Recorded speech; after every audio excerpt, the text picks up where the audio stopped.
What is your review of your performance? Well, I looked at the poll numbers. I listened to Harold Ford. I don't know what he was watching because I think he wasn't watching the debate that I was in yesterday. I think we did great. It was 3-1. It was a rigged deal, as I assumed it would be, because when you looked at the fact that they were correcting everything and not correcting with her. Now, I didn't mind because, frankly, I knew I was pretty sure that's what they would do. CNN was much more honorable. I thought it was terrible from the standpoint of ABC. They're the most dishonest, in my opinion, the most dishonest news organization. And that's saying a lot because they're all essentially really dishonest. But I thought I did a great job. It was 3-on-1, and I thought I did a great job. That it was an unfair debate, obviously, and it was a 3-on-1.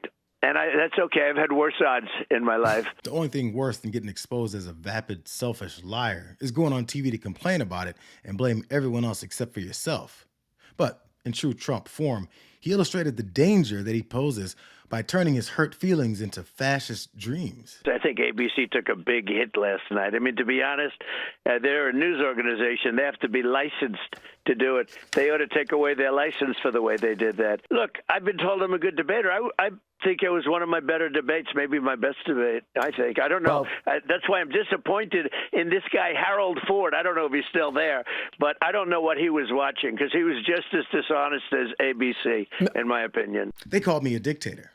It's so untrue. I think ABC should lose their license over allowing my opponent to describe how dictatorial my mindset is. It led the CEO and co-founder of The Federalist to post, remove ABC's broadcast license and criminally charge the moderators and executives for campaign finance fraud. And like authoritarian leaders, when he starts a narrative like calling the debate 3-on-1, his mouthpieces in politics and favorable media repeat it until it becomes the latest piece of alternative facts. You watched the debate. Let's get your overall view.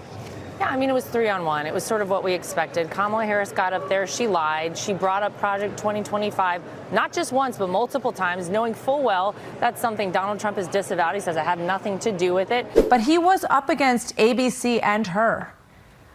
I mean, there was no, I don't think anybody who watched that objectively could feel like that wasn't the situation last night. So I think that sort of set a dynamic that was difficult. And it was a tense matchup that some people today are calling an unfair fight. I would be one of those people. I'm Harris Faulkner. So, last night ABC had a choice. They could be credible, solid, probing, fair debate moderators, or they could be partisan activists. And they chose the latter. I guess there really isn't anything else to complain about. But when your preferred candidate lies so regularly that in order to have a discussion based in reality, debate moderators have to refocus the conversation away from declarations that the sky is green. So when Lindsey Davis and David Muir correct the record, people that have been told that we live on Venus call it bias. Without blinking, Fox's Handy complained that ABC didn't use his notes for their debate. The candidate protection program, and the media keeps her in there. I have all of these files, the Kamala files, the Walls files, them in their own words. This was all available to ABC tonight. You said this about fracking. You said this about drilling. You said this about sex change operations that taxpayers pay for criminals and for illegal immigrants, free housing, health care, education for illegal immigrants, the elimination of private health care. All of these positions that she's taken. I remember when Joe Biden stumbled his way through his last debate with Donald Trump, and many Biden supporters complained that CNN's Dana Bash and Jake Tapper didn't clean up and fact-check Trump's constant drumbeat of lies enough. The difference when VP Harris took the stage against Trump was that she fact-checked him on enough occasions that he began to spiral without the comfort of unchecked lies to fall back onto. Biden wasn't able to do that, and MAGA's false reality was left alone. It felt like Sean Hannity could sense that it wasn't going to be the same this time, so he preemptively threatened ABC over and over again. So should we really hold out any hope that ABC will at least try and be fair?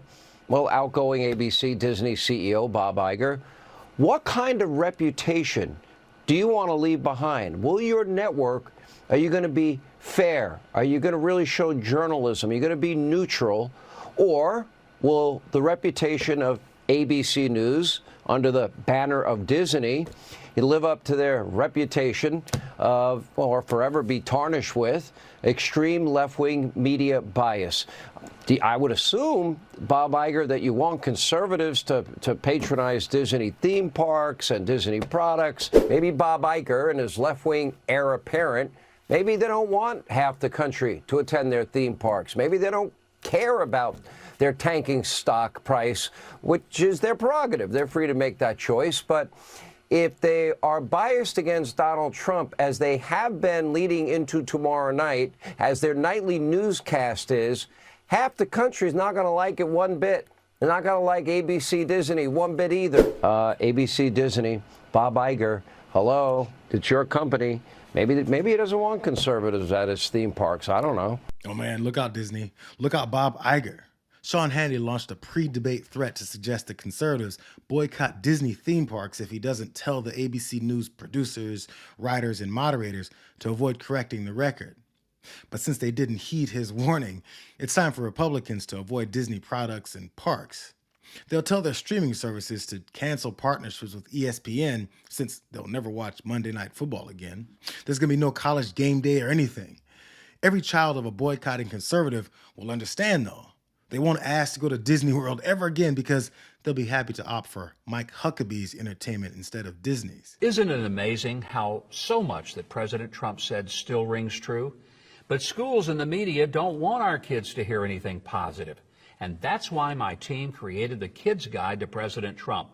It'll teach your kids all about President Trump's accomplishments and his vision for America. And I want you to have it for free.